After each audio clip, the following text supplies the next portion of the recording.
Eropa misalkan ya, bahkan di Asia gitu, itu sudah berpikir masa depan, penyelamatan, bukan hanya penyelamatan industri, tapi ini ngomong penyelamatan karakter kebangsaan. Bahwa negara ini harus melindungi segenap tumpah darah Indonesia. Nah, kacamata melindungi ini saya pikir ya dimaknakannya itu jangan hanya fisik, Bang. Nah, kalau cerminan Jawa Barat ini sebagai miniatur Indonesia gitu ya, masyarakatnya khawatir gitu ya. Mohon maaf kalau saya misalkan mengeneralisir, jangan-jangan masyarakat Indonesia ini khawatir. Itulah ya, jadi memang benar ya kalau dari KPID untuk regulasi berarti harus diatur benar, Kang ya? Betul.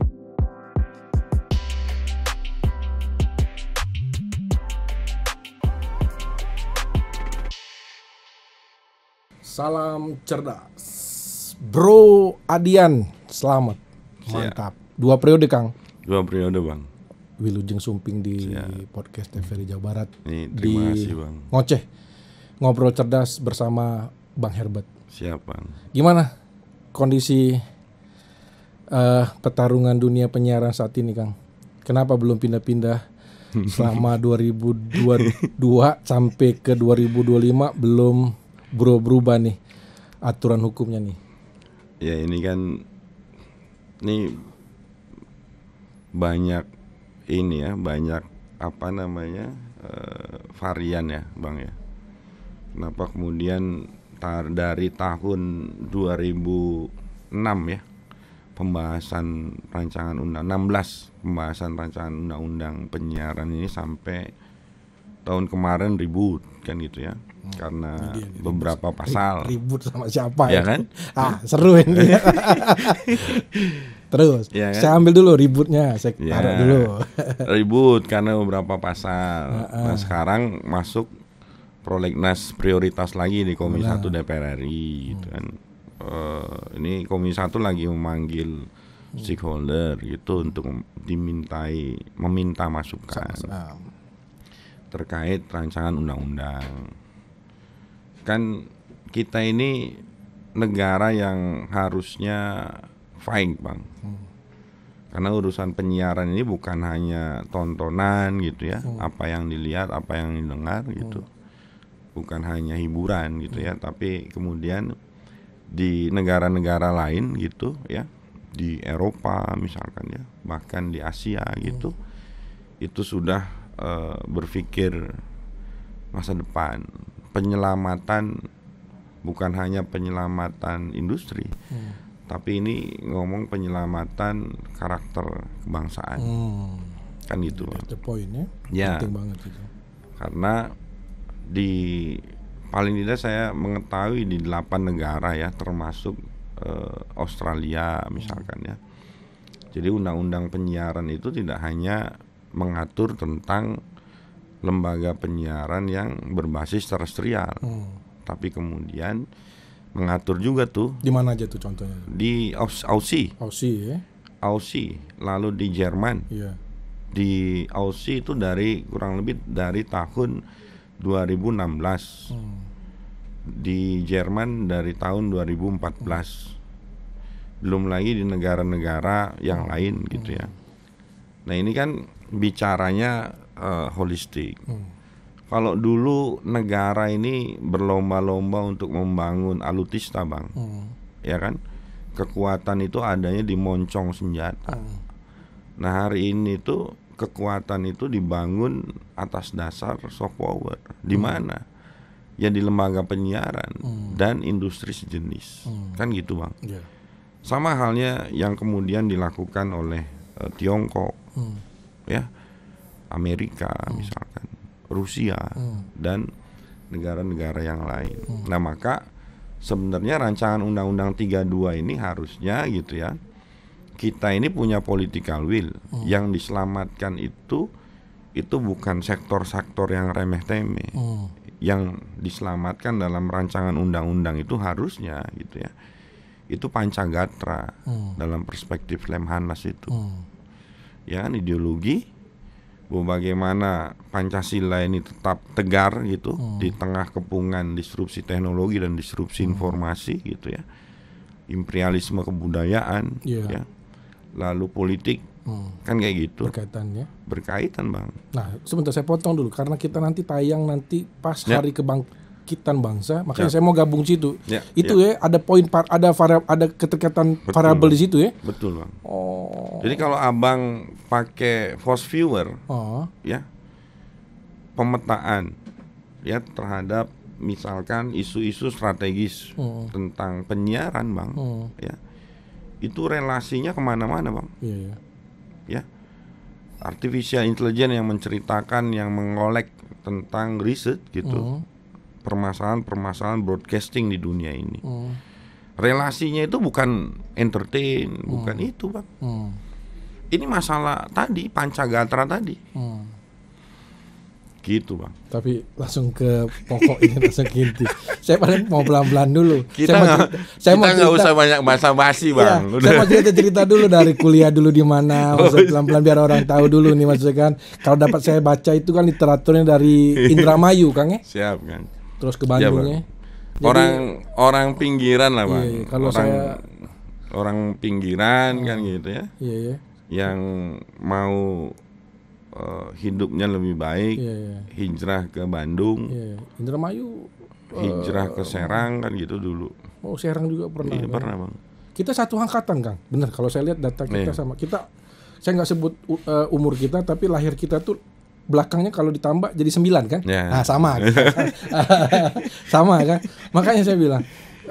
Terus kita pernah ngobrol tes kita sama. Nah kami sama-sama pernah buat tes. Saya walaupun beda universitas, kita kajian kita sama ya. Ekonomi politik media. Bener. Fasco itu dulu. Saya udah lupa banget lah ya, hampir 15 tahun yang lalu. Vincent Mosco. Vincent Mosco. Vincent Mosco. Iya, udah saya udah lama ini. Benar. Ini gara-gara baca ekonomi politik media dan mikirin negara, Bang. Rambut Abang jadi putih. Nah, makanya gara-gara umur kita boleh sama tapi agak beda kan. Rambut saya belum putih semua. Makanya saya bilang tadi, sorry lah ya, mungkin kebanyakan ini ya. Apa ini? Apa list? Benar. Jadi seolah-olah nanti kawan ngoceh berpikir saya lebih tua kan, sebenarnya kami sama lah. Ya. Mungkin kami sama-sama di angkatan yang angkanya bagus ya. Angkatan sekolah 99 berarti kita kan? 99. Pasca 98 kan? Iya, kita menyaksikan lah ya. Ya, masih pernah dipukulin sama tool of the state lah pada waktu itu kan. Ya. Akang inilah ya juga main di dunia itu juga ya. Iya kan. Itu udah waktu di Indramayu sudah main itu? Sudah Bang. Main apa nih kan? Udah main. Aktivis ini. Terus. Ya kan. Dari Indramayu Bang. Hijrah ke Bandung berharapnya cari ilmu lah, pengetahuan kan kayak gitu ya. Kuliah di hubungan internasional. Keren ya, harusnya jadi diplomat juga ya. Universitas Pasundan. Nah, ternyata jadi diplomatnya nggak jadi Bang. Diplomat penyiaran. Diplomat penyiaran. Iya, 2 periode keren banget, bener. Saya jujur aja Kang punten ya, bro saya tuh bangga sama Kang Adiana. Punten, kenapa? Responsif orangnya. Saya kalau WA beliau cepet. Saya mau cerita dulu ada promo TV swasta, kita nggak usah sebut, itu judulnya Di Antara Dua Suami. Bener nggak? Ngeri banget tuh. Ya kan? Iya. Kang Adiana langsung responsif itu. Saya baca, bahaya nih.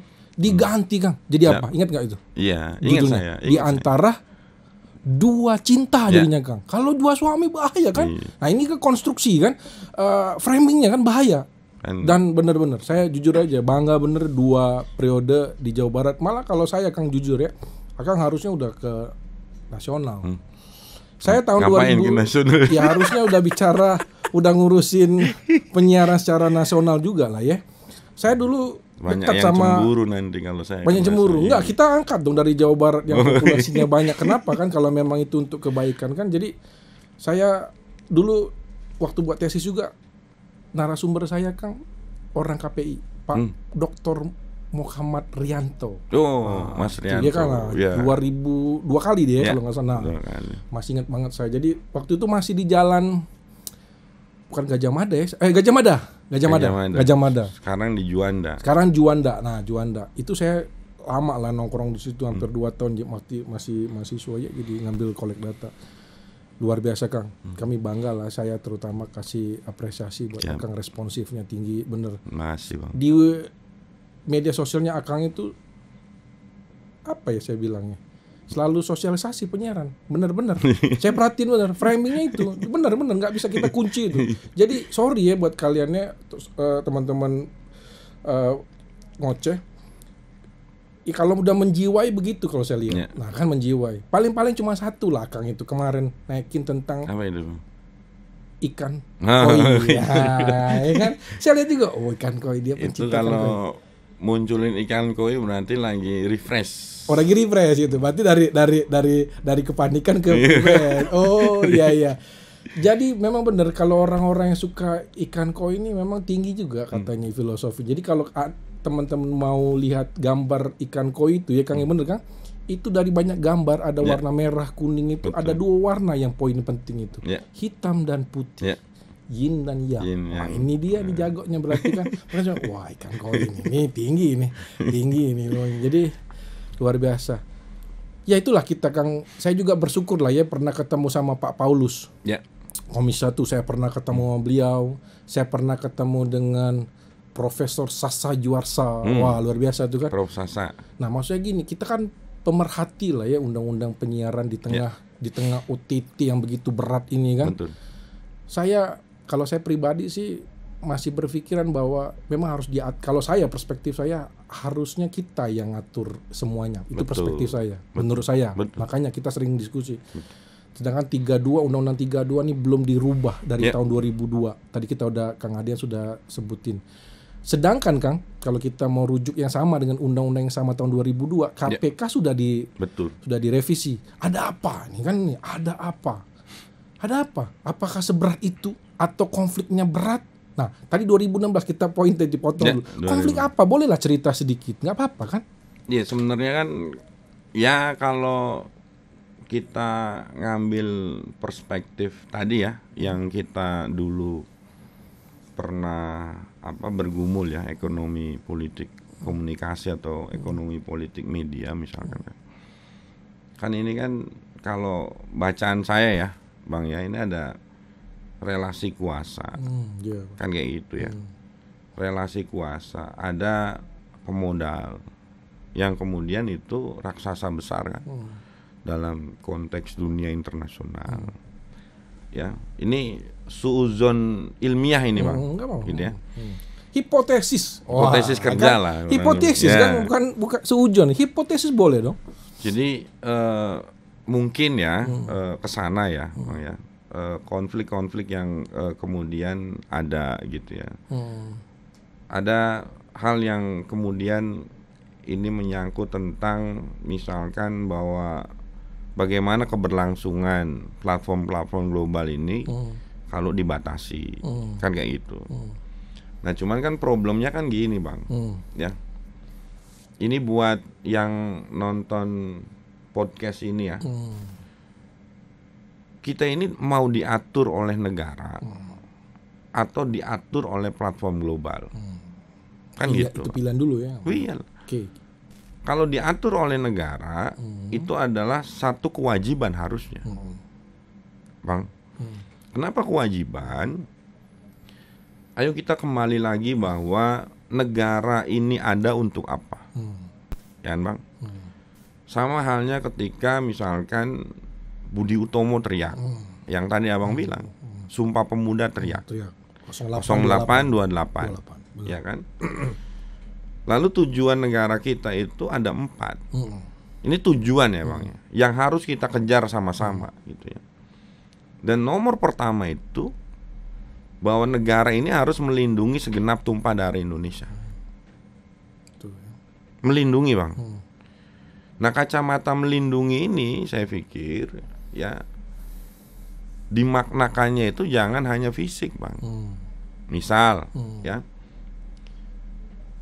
Polri menjaga kejahatan, penjamretan gitu ya, lalu lintas misalkan, dan seterusnya lah.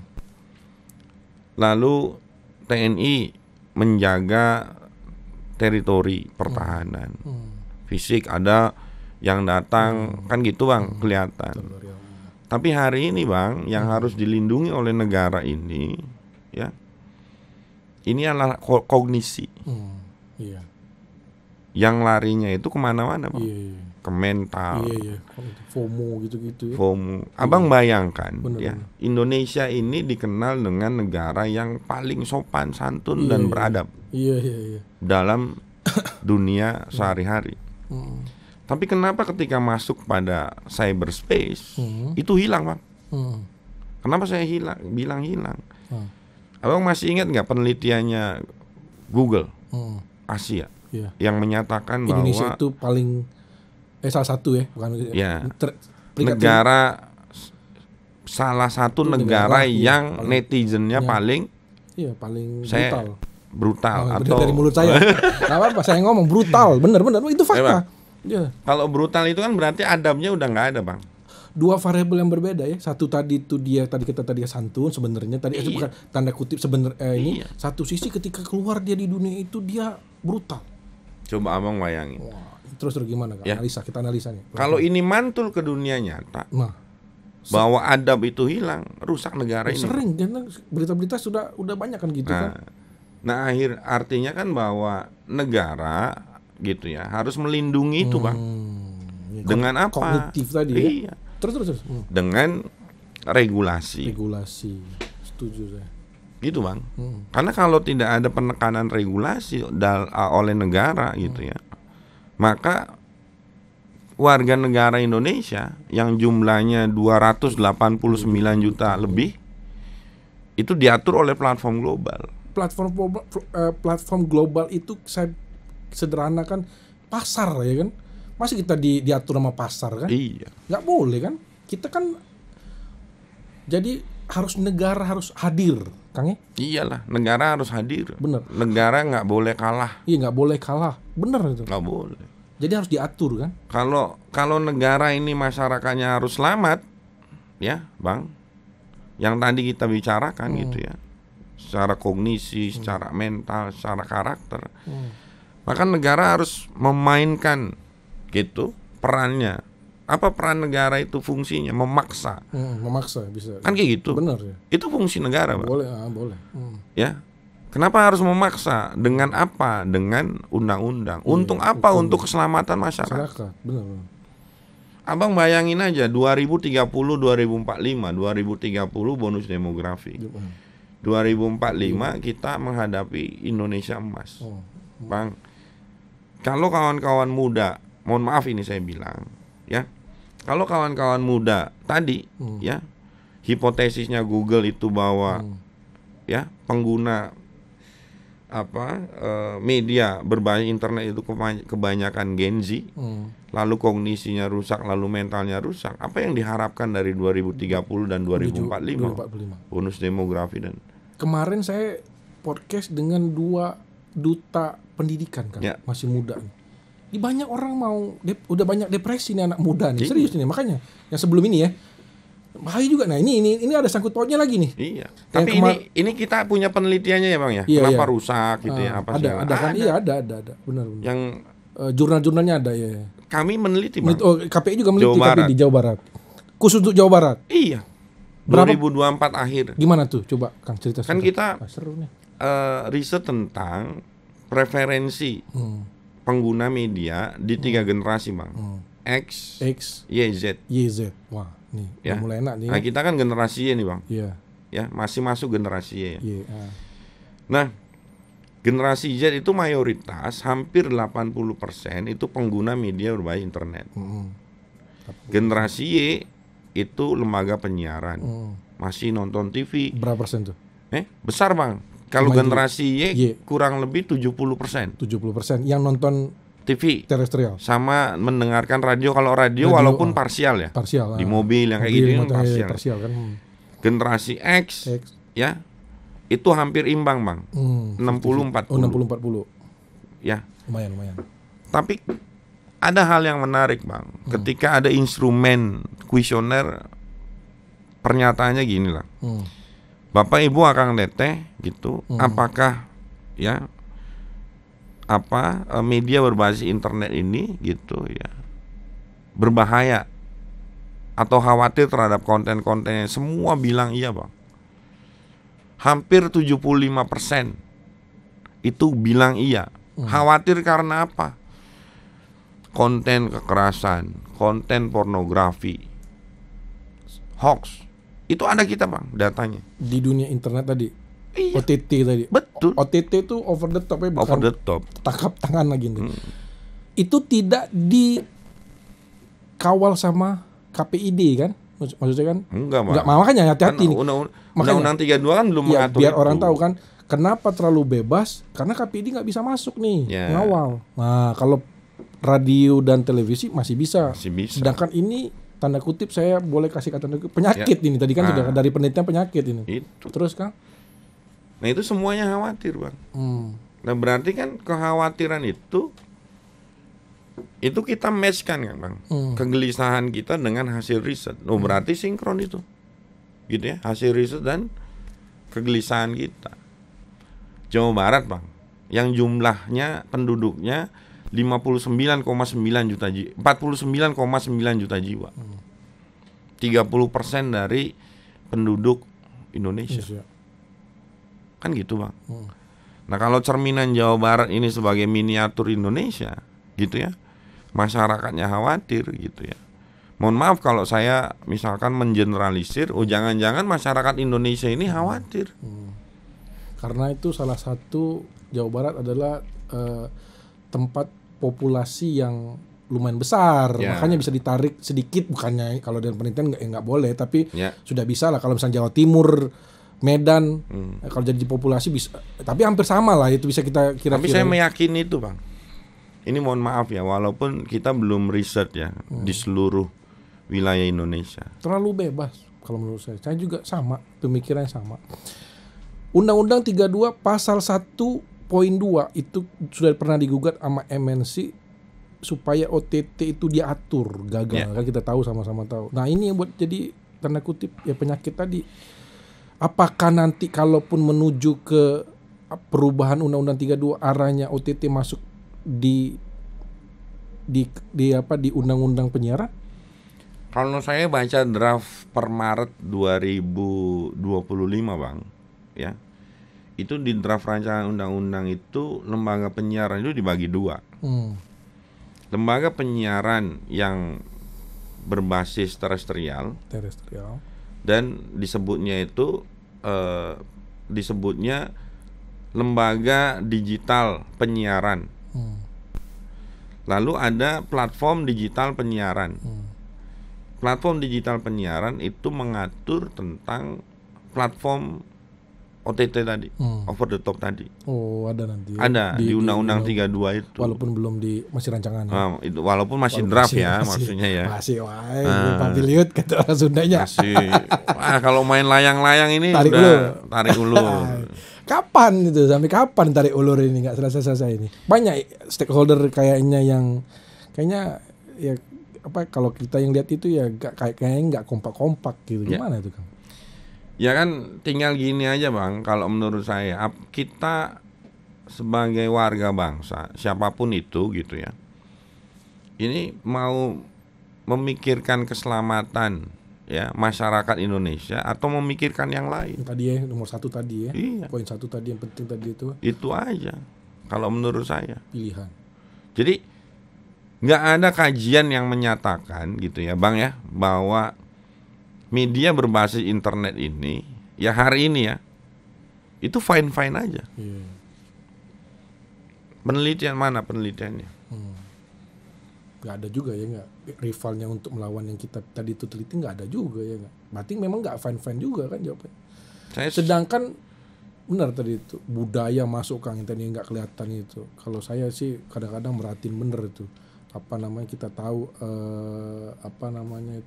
budaya-budaya asing lah ya, masuk pelan-pelan. Ini kan kita nggak sadar. Tadi kan kognitif tadi kan, Betul. istilah Akang tadi kan. Abang pernah baca penelitiannya Lemhanas nggak tentang indeks ketahanan nasional? Belum. Itu tiap tahun itu keluar. Apa tuh Bang? Ya. Hasilnya? Itu penelitian tentang Pancagatra. Pancakatra.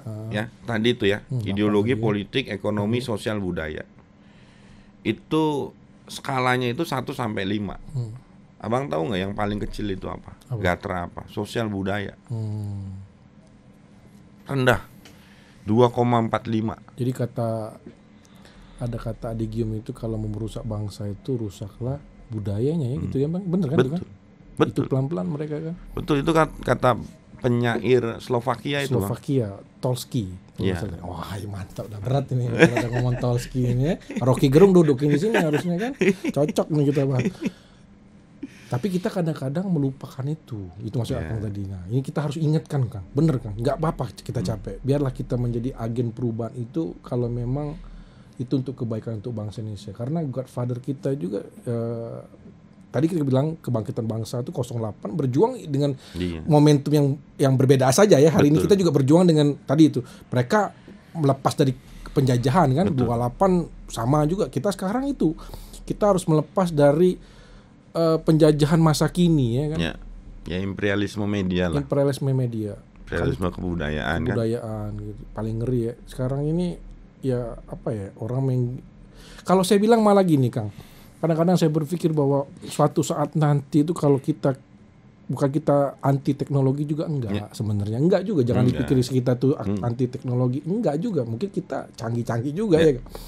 Tapi maksud saya gini, harus hati-hati bener kita ya kan. Harus pelan-pelan, harus cerdas juga. Makanya nih podcast cerdas ini kan. Jadi maksudnya itu kalau saya bilang gini, karena kita sama-sama orang komunikasi pernah belajar. Kalau saya kayaknya melihat, ini harus buat penelitian juga sih. Nanti komunikasi itu berubah. Bener, berubah tuh nggak ada lagi kita tuh dialektika, dialog itu menurut saya. Jadi nggak ada lagi. Jadi orang tuh lewat sini.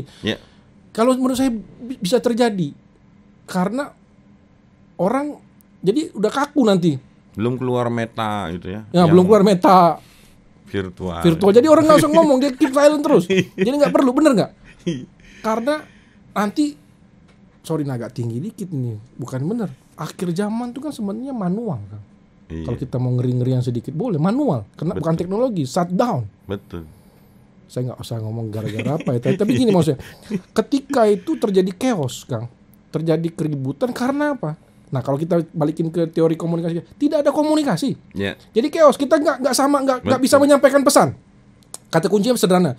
Tapi kita biasanya pakai teknologi, tapi selama pas teknologinya udah shutdown kita nggak bisa ngobrol. Atau ada satu lagi Bang. Apa tuh, gimana? Nah nggak apa-apa ya. Atau misalkan yang terjadi hari ini.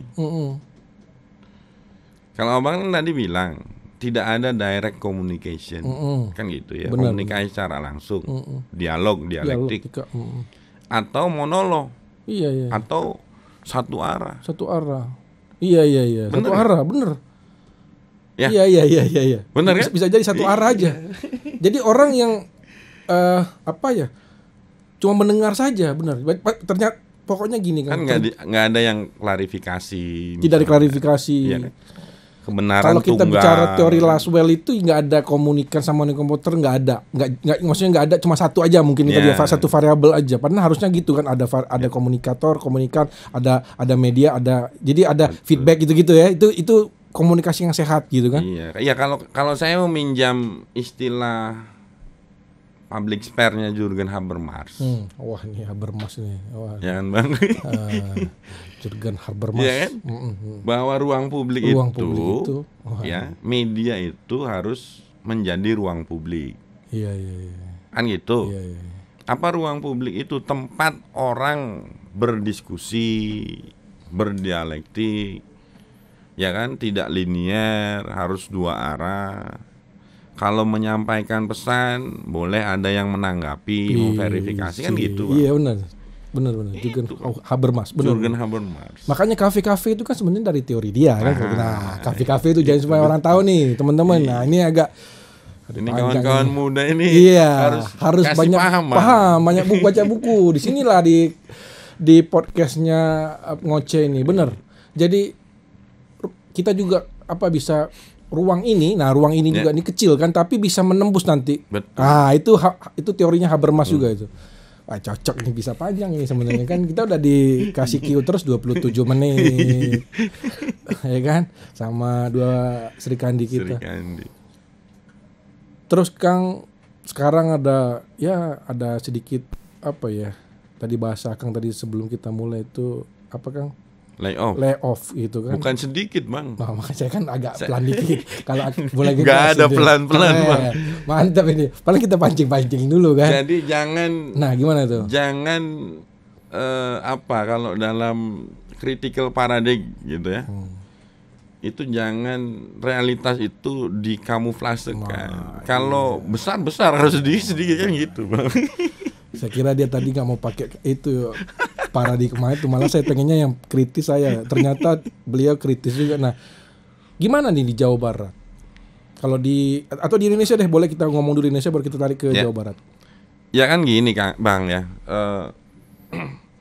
Kan kondisi ini kalau kita tarik ya pada konteks hari ini ya, saya melihatnya layoff ini ada 3 faktor.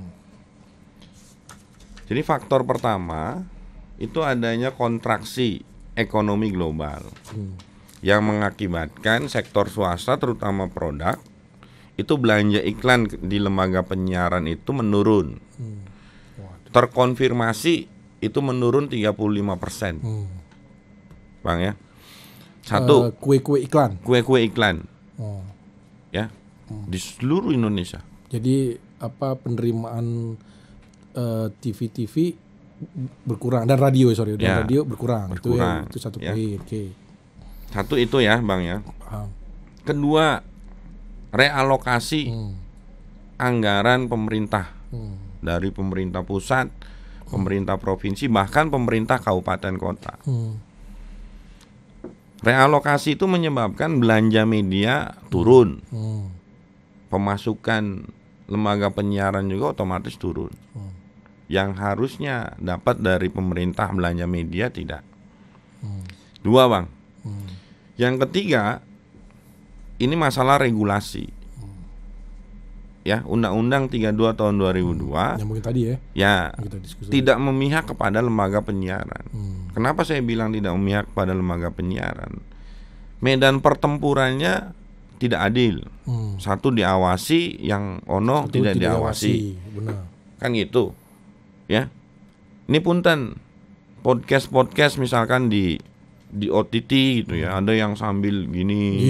Benar-benar merokok. Kan gitu ya, tidak mendidik. Itu tidak diawasi, iklan misalkan apa segala macam. Kalau di undang-undang penyiaran itu nggak boleh. Diatur kan. Kalau TV swasta itu kalau TV publik itu 20%. Ya. Ada tuh di undang-undang. Kalau ini kan enggak, bablas aja. Terus. Kan gitu Bang. Itu 3 sektor itu.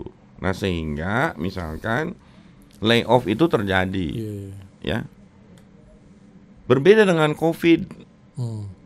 Kan Covid-19 2020, 21, 22 udah mulai running. Kalau Covid lembaga penyiaran Bang, itu ada subsidi dari pemerintah, KRAN. Belanja medianya dibuka. Nah sekarang 2 sektor atau 2 sektor ini ketutup. Satu sektor diperparah karena disrupsi teknologi dan disrupsi informasi. Regulasinya belum memihak pada lembaga penyiaran, karena regulasi itu masuk ekosistem penyiaran. Nah maka lembaga penyiaran dipaksa untuk layoff. Mohon maaf saya bilang dipaksa untuk layoff. Ya. Kami sudah coba diskusi Bang ke Jakarta gitu ya. Ini kenapa layoff gini? Ini Kang, ini masukan kita dan bukan berarti menggantungkan satu-satunya pemasukan itu pada pemerintah. Bukan. Tapi kondisinya memang mengharuskan gitu. Ya, pemerintah itu buka kerannya. Iya, setuju saya. Kayak Covid kan dibuka kerannya. Kan gitu Bang. Nah sehingga ada aliran lah ke kawan-kawan lembaga penyiaran. Jangan kemudian misalkan seolah-olah lembaga penyiaran ini tidak punya andil. Kan negara ini bisa bangkit kan kayak gitu ya. bisa founding fathers kita bisa terdengar suaranya di seluruh pelosok Indonesia itu kan karena lembaga penyiaran, pembangunan sumber daya manusia. Nah, hari ini seolah-olah bahwa lembaga penyiaran itu dipinggirkan. Karena dipinggirkan karena apa dulu? Karena tadi ada yang baru kan? Iya. Yang OTT tadi. Yang OTT. Iklannya terus kita kasih ke duitnya muternya di mana? Duitnya muternya yang di negara orang. Kita kalau ngomong media penyiaran, kalau di TV itu ada lembaga penyiaran publik, TV, swasta, komunitas dan terrestrial LBP, lembaga penyiaran berlangganan. LPB. LBP. Maksudnya gini, ini 44 beda lagi. Iya. Maksudnya 44 ini udah mulai goyang-goyang berarti. Layoff-nya yang mana nih? Yang mana kalau kita 4 ini? Yang paling paling parah, Bang. Iya, paling parah. Ya, yang paling parah ya lembaga penyiaran komunitas. Nah, bener, saya udah nebak juga tadi. Komunitasnya berat dari mana mereka kan? Iya. Padahal perlu kan? Satu itu. Ini kacau juga nih. Kedua, lembaga penyiaran swasta. Iya. Kalau kita yang baca di media-media sosial ini sekarang ini swasta sebenarnya. Tapi yang diberitain. Tapi tadi komunitas tuh sebenarnya udah tiarap juga mereka kan. Nah, ini plat merah ini juga udah mulai. TVRI ini. Kan kita pernah berkirim surat ke TVRI. Gimana tuh? Nggak jadi kan? Ya nggak jadi kan. Kemarin-kemarin itu kan. Tapi beritanya dibuka, sudah mulai booming kemarin. Katanya sekarang beritanya kontributor pengurangan. Iya, kemarin. Nah, kami belum cek lagi. Kemarin udah kan, tapi kan lagi dibuka lagi keran tadi, kan sedikit setetes, udah hidup lah kan. Tapi kan masih setetes kan. Benar, kerannya dibuka. Tadi tuh makanya saya bilang, lembaga penyiaran publik kemarin kita nggak usah, kita ini ada pertemuan malah di RDP kan. Gitu kan saya nonton. Swasta kita tahu tadi di komunitas ini gitu, diam-diam saya. Tapi punten, makanya saya bilang sama Kang Adian, mati Kang ya. Karena dia harus nyewa juga ini kan, kalau kan nyewa MUX. Kalau udah TV, berapa duit? 15 juta belum karyawan. Lebih kan makanya. Saya tuh kadang-kadang tanya, "Pak, itu udah mati kan?" Makanya saya cek ISR, IPP kan? Iya. Bayar ISR, IPP. Bang, ini data di kami ya. Nah, enak. 2024 lembaga penyiaran di Jawa Barat itu jumlahnya 475 media lembaga penyiaran apapun lah itu ya. 4 tadi ya, 4 grup tadi. Masuk Februari 2025 itu berkurang, Bang. Jadi 457. Kepotong berarti sekitar 20-an. Berapa tahun tadi? 475 berkurang jadi 457. Dari 475 ke 57. Ya sekitar 20-an lah. 20. Itu dari jangka waktu berapa lama? Dari kurang ya 2004 aja, Bang. 2004 ke Maret ya. 2024. Februari. Iya, 2024 sampai Februari. Sampai baru setahun lah ya belum. Ada lembaga penyiaran komunitas yang mengembalikan kanalnya, frekuensinya ke negara. Ada lembaga penyiaran swasta yang mengembalikan. Itu ada TV yang kemudian izin tidak bersiaran. Iya. Kan gitu, Bang. Iya. Ya, layoff itu kan ada per 1 Mei salah satu biro TV swasta di Jawa Barat tutup. PHK kurang lebih 30 orang. Kan gitu, Bang. Abang bayangin aja, ini lagi-lagi ini saya harus ngomong di podcast ini. Ngomong aja. 457 ya. Hitung rata-rata pegawainya itu SDM-nya, Bang. Itu 6 orang. Iya. 6 kali 457, Bang. 2000 lebih tuh, Bang. 2400-an. 2500-an lah. Ini harus diselamatkan loh. Di Jawa Barat aja. Apalagi di Indonesia. Benar. Kan selain tadi ya masalah, mohon maaf saya bilang, padahal lembaga penyiaran ini salah satu institusi yang kemudian menyumbangkan andil besar terhadap negara ini, terutama permasalahan pembangunan sumber daya manusia. Iya. Ya, Jangan lupa itu. Kalau kata Bung Karno kan jas merah, Bang. Iya. Jangan lupakan sejarah. Kawan-kawan lembaga penyiaran ini punya andil loh. Tapi kemudian perkembangan teknologi ini jangan ditinggalin dong, dilindungi dong. Industri ini gitu. Toh penelitian yang kemudian sudah bertahun-tahun gitu. Abang kasih saya penelitian. Kalau ada ya. Institusi mana yang kemudian informasinya yang dipercaya sama masyarakat? Gak ada, Bang, kecuali lembaga penyiaran. Medsos gak ada. Abang cek. Ini kita Terus bicara gini, kalau back to science ya. Terus kalau medsos gini, kalau kita nyebarin aja kan, kita harus bertanggung jawab juga kan, bener kan? Ya. Padahal belum verifikasi, maksudnya gitu. Betul. Makanya kalau lembaga penyiaran mereka sudah terverifikasi. Ya itu hati-hati ya, bukan kita nggak. Makanya kalau kita mau teruskan suatu berita di medsos itu, kita harus cek dulu sebenarnya. Makanya. Nih Bang, ini saya mengingatkan. Diingatkan. Tahun 2019-2020 ketika marak hoax kesehatan tentang COVID. Ini mohon maaf ya, saya bilang. Vaksin, ya, bagi agama tertentu nggak boleh karena ada apa namanya hewan yang kemudian diharamkan. Benar nggak, Bang? Benar, dengar itu. Siapa yang verifikasi itu selain lembaga penyiaran? Kita harusnya. Juru bicara waktu itu tinggi banget, Kemenkes contoh koordinasi dengan lembaga penyiaran ya, untuk clear, untuk filter. Karena media sosial liar bener nih. Hoax atau bener atau enggak bingung gitu. Emang kebayang kalau nggak ada lembaga penyiaran, negara ini kayak gimana pada waktu itu? Komunikasinya jadinya tadi itu liar kan, mereka yang percaya atau tidak percaya itu kebenaran itu jadinya apa ya? Bingung kan? Dan ada cuman di lembaga penyiaran. Itu durasinya 5 jam lagi, Bang. 5 jam lagi. Biarin aja. Makanya. Itu adalah salah satu, sorry nih saya ingatkan lagi, bagian dari kebangkitan bangsa sebenarnya tadi kan? Iya. Harusnya kan kita berpikir hari ini ya, perspektif imperialisme itu berbeda. Tadi kata Abang kan. Kalau dulu fisik, moncong senjata, perang kelihatan. Nah sekarang penjajahannya itu via cyberspace. Di dalamnya itu ada OTT, ada media sosial, kan gitu. Nah lalu kalau dulu ya, misalkan founding father kita berjuang untuk melawan imperialisme, masa hari ini kita tidak berjuang untuk melawan imperialisme dalam bentuk berbeda ya kan? Dalam perspektif yang lain. Wah, mantap. Ini kan makanya saya bilang cocok ke nasional. Saya kalau saya ACC keren.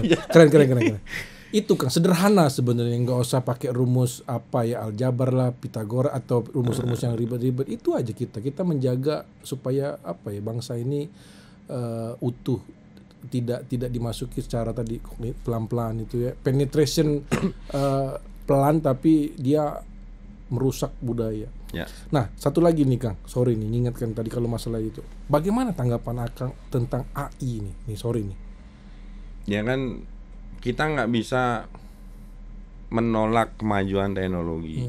Kalau kita menolak kemajuan teknologi berarti kita menolak kemajuan peradaban. Artificial intelligence itu adalah bagian dari itu, Pak. Ya. Nah, cuman problemnya ini, mohon maaf lagi-lagi saya harus bilang, kita ini kan pasar. Itu tadi pasar kita ini kan. Nah. Ya. Kenapa saya bilang kita ini pasar? Ya. AI seolah-olah menjadi kebutuhan dominan untuk menyelesaikan semua persoalan. Sampai tugas mahasiswa. Iya itu. Ada skripsi yang dibikin kan AI. Bang gini Bang, saya mau melihat ini dalam perspektif human philosophis, gitu ya. Manusia itu dalam pandangan filsafat sebagai binatang yang berpikir atau hewan yang berpikir, atau makhluk yang paling sempurna karena dikasih oleh Tuhan kita masing-masing itu akal dan pikiran. Homo sapien tadi kan. Gitu Bang ya? Iya, setuju. Ya. Lalu AI ini digunakan untuk membunuh akal dan pikiran. That's the point. Malas. Kita disuruh berpikir, benar nggak tadi kan? Itu ya, bukan kita nggak Penting suka. punya critical thinking. Kalau enggak, waduh. Nah, waduh kan Gawat. ngiring terus kan? Iya. Benar. Abang bayangkan itu. Kita masih baca buku. Iya. Diskusi lagi tentang bedah buku itu dengan banyak perspektif, boleh sah-sah saja, bener nggak? Karena kan perspektif itu indah ya nggak? Iya. Sudut pandang, angle tuh banyak. Kalau ini udah nurut aja, ini A. Ngeri. Jadi bukan kita nggak suka lagi, berarti memang harus hati-hati. Bener. Sekarang terus ini Kang, kalau saya lihat juga puntennya, A ini pertama dikasih dia dulu free trial. Gitu. Tapi akhirnya kan dia ujung-ujungnya kan tadi akan dalam essence atau bahasanya uang juga sebenarnya, pelan-pelan kita dikasih, dimanjakan dulu kan. Kalau budaya itu kan dari kalau Kuncoro Ningrat itu, nah ini standar banget ini ilmu antropologi itu kan dari cara, kebiasaan, tata kelakuan ya kan, habis jadi budaya ya kan, usage, folkways gitu-gitulah ya. Anak-anak harus belajar lah ya, adik-adik makanya. Nah itu kalau dia kasih pelan-pelan jadi budaya, jadi akhirnya dia manja, akhirnya dia jadi kayak jadi ya kalau beli akhirnya kan, jadi karena udah kebiasaan. Saya boleh nggak bilang kayak gini Bang, siapapun yang memanfaatkan AI yang tidak mempunyai critical thinking itu sudah menolak takdir Tuhan. Tuh the point, bagus. Karena membunuh akal dan pikiran. Benar. Sama kita ini selalu sama ya. Serius, benar. Mirip lagi kita, kacamatanya kalau mirip. Kita tarik ke teologi ya. Kita kalau ada Kang Farhan juga enak banget nih bertiga ya. Kacamata sama. Kalau saya sama Kang, minum dulu. Kang Farhan uban-ubannya, rambutnya sama Kang Farhan. Dia lebih muda kalau dari segi rambut kan. Benar. Kemarin saya bilang sama Pak Wali Kota Bandung. Bapak ini bukti serius ngurus negara, saya bilang.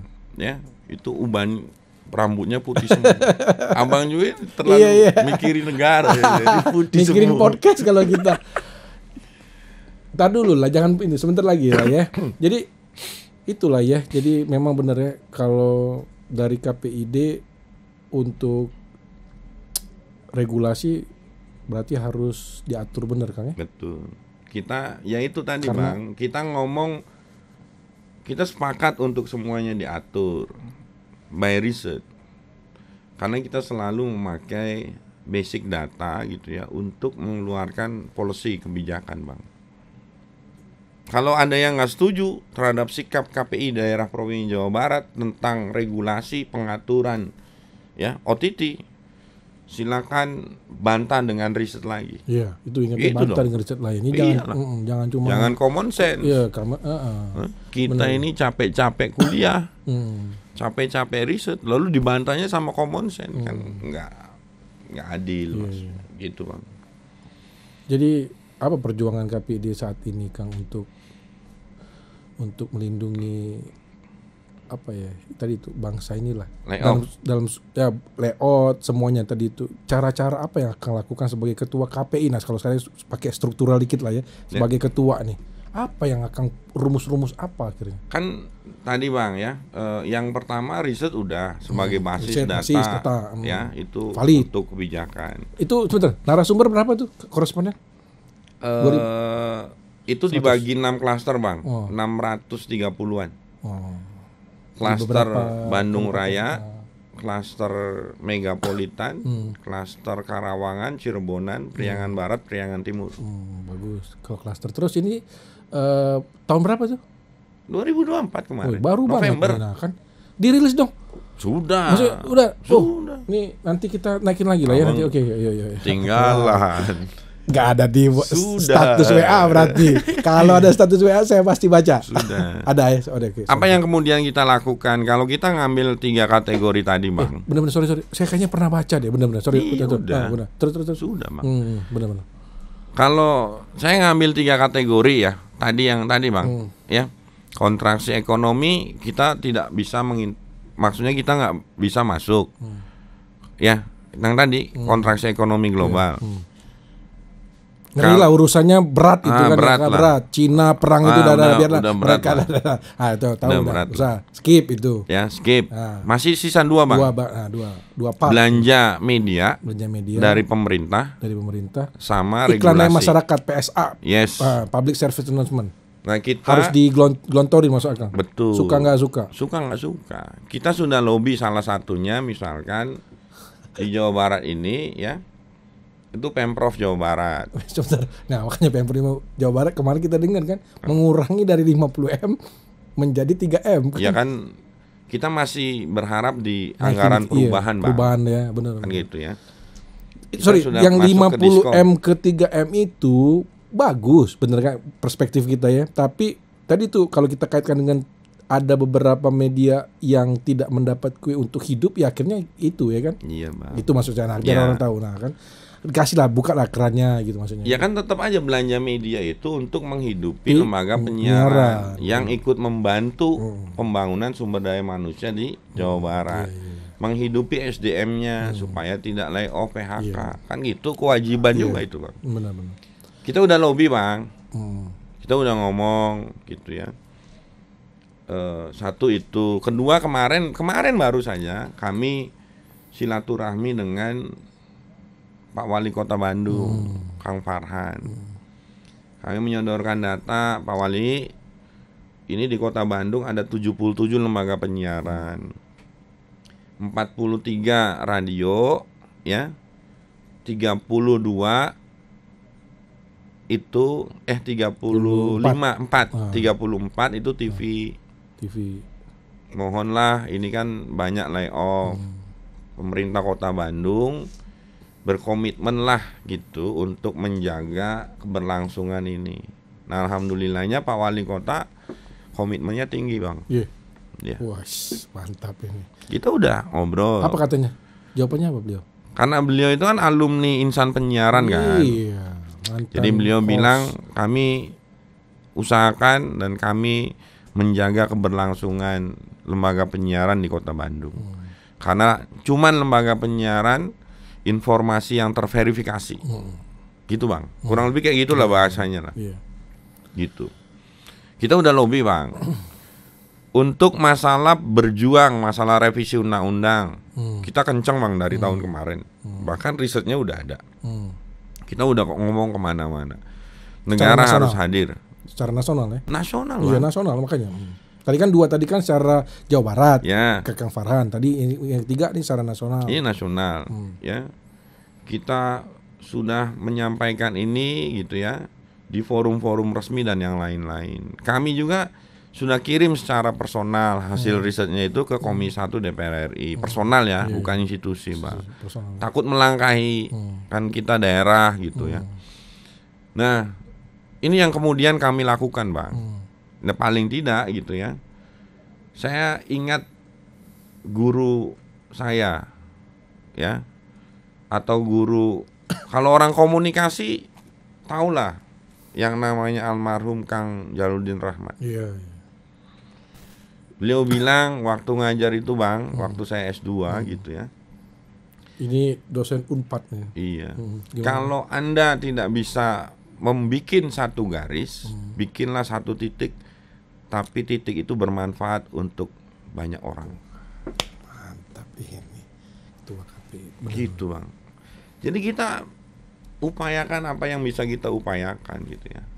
Terhadap dua tadi, karena yang satu kan udahlah urusan high ekonomi politik. Wah, itu kita aja jadi penonton negara kita. Itu biarlah mereka aja lah, itu Jepang, Cina,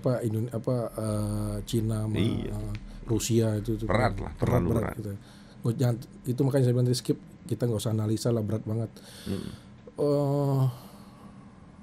Kira-kira kalau dari Akang lah ya, sebagai ini kompleks lah, Akang sebagai ketua KPI, sebagai akademisi, sebagai apalagi pribadi gitu, kira-kira pengennya Undang-Undang 32 ini kapan terrealisasi dari secepatnya? Kalau bisa mah besok. Itu ya. Karena kondisi negara mohon maaf ini. Enggak apa-apa. Saya bukannya menakut-nakuti ya, Bang ya. Ini mohon maaf. Benar itu. Kondisi negara pada sektor cyberspace ini sudah genting. Benar, Bang. Mohon maaf saya bilang. Kalau saya juga setuju, sepakat banget. Benar.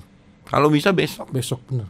Penting banget. Kalau sudah benar gitu ya. Harus kita jaga ya. Iya. Kalau Ini nggak harus kita kita jaga, kawal kawal. semua sama-sama. Saya waktu di putusan Mahkamah Konstitusi itu jujur aja mungkin salah satu orang dari banyak orang ya, saya salah satu yang sedih waktu kok kalah gitu, OTT nggak masuk. Aduh, siapa yang mau ngatur? Jadi gini, bagaimana mengatur OTT itu? Dia nggak masuk di dalam, dia tidak punya apa Bang, kalau kita ini hak jawab, nggak Ya. perlu sebenarnya, langsung pidana. Betul. Perdata bisa masuk. Nah kita nggak mau itu juga. Contoh kasus yang siapa LSM Loktaru dengan Taru. sama Pak Luhut kan, akhirnya kan kalau kita di media penyiaran kan Ya. ada hak jawab, Hak jawab body di Dewan Pers. Dewan kan? Pers. Makanya waktu kasus Undang-undang kasus- ITE itu Bang. langsung ke undang-undang ITE, makanya dia bilang pidananya ke Pidana. undang-undang ITE. Kalau dia merasa merugikan secara perdata, boleh masuk perdata pula karena merasa dirugikan. Makanya waktu kasus Tempo dia bawa ke Dewan Pers agak geli juga saya ya kalau yang ngerti nih. Ya. Kenapa buat DP? Kalau saya kalau mau digas gas aja. Nah itu yang kita nggak mau. Ya. Itu yang kita nggak mau ya. Bukan kita tuh nggak mau langsung pidana karena kami juga TV itu atau radio itu punya standar Ya. yang dibuat sama KPI. Ya, P3SPS kan. Keren Kang. Tapi Gitu Bang. kita luar biasa. Saya jujur aja, mudah-mudahan sukses terus kita. Amin. Luar biasa. Kan niat baik itu pasti ada jalan Bang. Nah. Pasti kita dikasih jalan. Istiqomah itu berat. Yang mudah itu istirahat. Betul. Oke. Kita akhiri Ya, Kang Bang. ya. Hatur nuhun atas podcast ini. Kalau saya bilang bukan daging aja nih, protein Kang, sehat. Siap.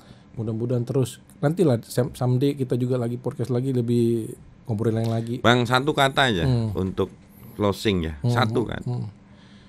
Everything it's not about objective reality but virtual reality. Itu gambaran di cyberspace Bang. Iya. Terima kasih. Hatur nuhun. Bagus banget katanya. Jangan lupa like, comment, share dan subscribe. Salam cerdas.